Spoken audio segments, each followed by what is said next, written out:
Hey, what's going on, everybody? This is Tyrone back with Tech Life. Here I have a great article for you guys from the Gazette Journal. I'll leave a link to it in the description so you guys could check it out. So again, T-Mobile continues opening stores. This is based off of a T-Mobile grand opening. And like I said, I'll leave a link to it so you guys could check out where it's located. But I kind of wanted to speak on these stores opening in many of these small market rural areas from a different perspective, right? To kind of caution you if you start seeing one or two stores opening and you're intrigued and you're like, hey, let me go see what they offer. There's a new choice in town and let me go switch to them and try them out, right? So one thing I want to caution you on is in a lot of these areas where you're barely starting to see new stores pop up, the network may not be as mature. You know, that's the first point I want to make.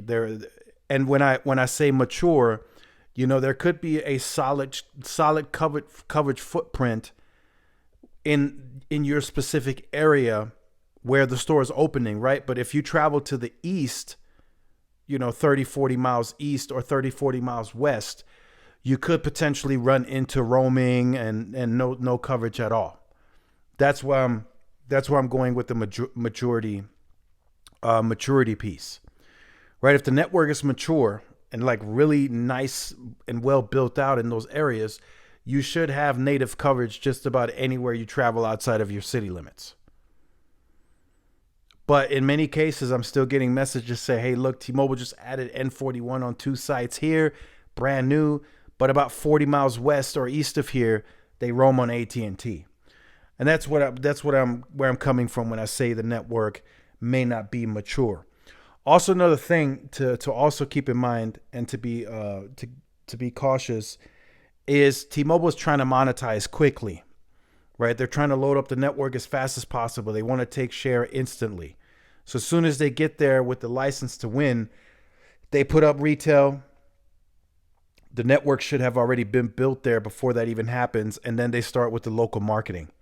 So they're trying to load up as quickly as possible. So if they don't have necessarily the excellent spectrum position in that specific market, the network could slow down significantly and get congested quite quickly, right? Before T-Mobile invests further to justify new site builds, more co-locations, small cells, whatever is needed, it could be a while before they pursue that because, you know, you got to always think about the ROI, the return on investment. They built 2 new sites. How much do they have to load up now to get return on investment? What about fixed wireless access, right? All of that has to be taken into consideration. Now, I'm not trying to discourage you from joining T-Mobile. I'm just telling you the possibilities that you could face as we see T-Mobile do this by history. They load up networks, and I've over the last 6 to 12 months, I've received many messages like, hey, we just got these new Sprint Keep sites converted. There's coverage now in my town.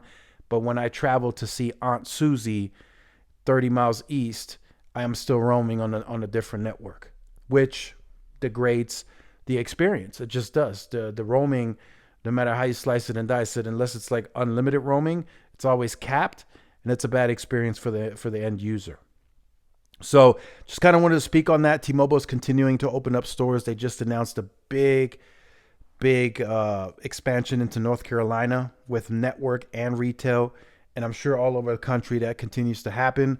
But I just want to caution you, just give you something to think about as you may want to pursue T-Mobile. So make sure you guys stay tuned for more. Like, share, subscribe, follow my social media outlets. This is Tyrone with Tech Life. I'll see y'all in the next one. Peace.